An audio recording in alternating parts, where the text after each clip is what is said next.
তেরোশো সালে এই ঘটনা বরিশালে হইয়াছিল পাকার হাটখানায়। সেই দেশে এক বিদ্রোহ ছিল, গরিব ছিল অতিশয়, 50-এর উপরে বয়স।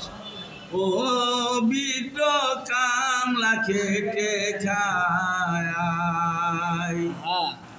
হায়রে বিদ্রোহ মোদি নাহি ছিল বিদ্যা বুদ্ধি, লেখাপড়া কিছু জানত নয়।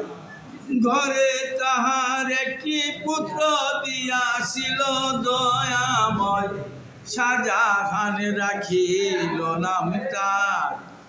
ও বয়স বছর নয়। আরে অসীম যায় ভাই কামলা দিতে, ছেলেটি তার নিয়ে সাথে কামলা খাটে পুত্র পিতায়। অতটুকু ছোট ছেলে রোদে থাকা সোজা লয়, সোনার বরণ কচি মুখখান। ও বাছার মলিন হইয়া যায়। আবার পরের বাড়ির বদলি নিয়া পাড়ায় পাড়ায় ধান বানিয়া